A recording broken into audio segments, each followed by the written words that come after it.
Um, Yeah. it's going to be a flood of people. Well, let me give you some good news in relationship to that. I like good news. I'm trying to focus on good news a lot lately. Okay.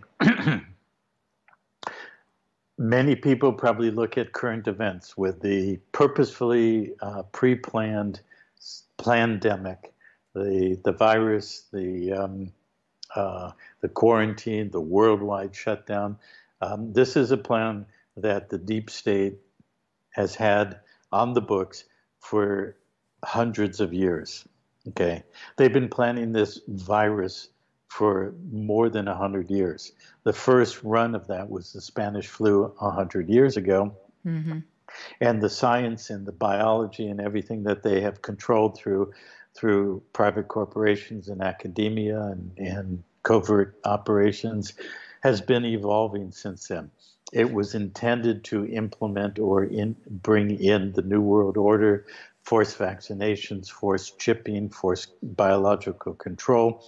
Because technically, if you're the bonded surety and your body and your life force is the collateral for that, and your genetic ancestral lineage and code, that's what you've contracted away to be Hmm. able to operate through your franchise in commerce.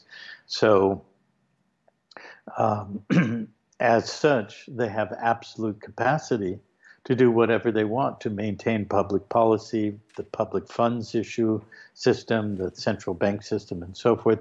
So everything we're living in was their end plan, with one change of that. It's not going according to the way they planned it. It's been knocked off track for many years, and especially since Trump has been in office. And I know many people might go, "Oh no, don't tell me he thinks Trump's a good guy." But the fact is, Trump is a good guy, and Trump is backed by a tremendous force, both military and otherwise, that's literally taking everything that was set up, that if Hillary had won, would have actually already been right here, right now. You Hmm. know, many people, such as myself and many others, would probably already be dead in FEMA camps and so forth. So if you think Trump is a bad guy, you don't understand.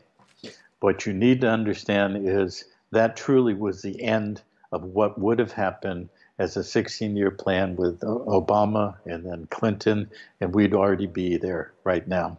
It was set up so that Russia and the US would go into nuclear war, and what would emerge would be a Chinese dominant world going into the complete social credit organizational structure, Orwellian control, all of the Silicon Valley tech that got leaked over there to China. And that was the basic game plan.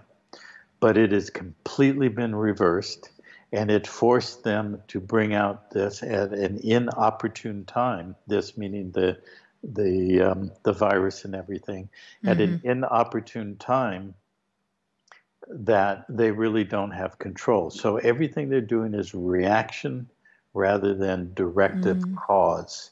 They're not in control. They, meaning the deep state and so forth, they're not in control at all. It appears that they are, but they've created everything for their demise, including hundreds of thousands of sealed indictments, including what's about to happen in the next few months, including many things that are going to be made public in terms of the Clinton, Obama, Bush, Biden et al.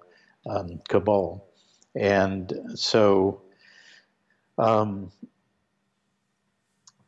the there's going to be a significant rough period that we're going to go into over the next few months. And I would like everybody who listens to this as a recording or who are on watching now to really stay stable, stay grounded, to understand that all of these things that you're talking about, from the small family who can't support themselves, who are losing or lost their house, to small businesses right now in the US, they're estimating that half of the businesses that had to shut down will never be able to open and things like that. It was all planned for an economic collapse, but there will be things that are coming that will be a resurgence, both economically as well as socially, and many, many other things that will open up our opportunity to be the force of change that I've been talking about in a truly different reality and context. And a big part of that is definitely Pantera de Oro and what we've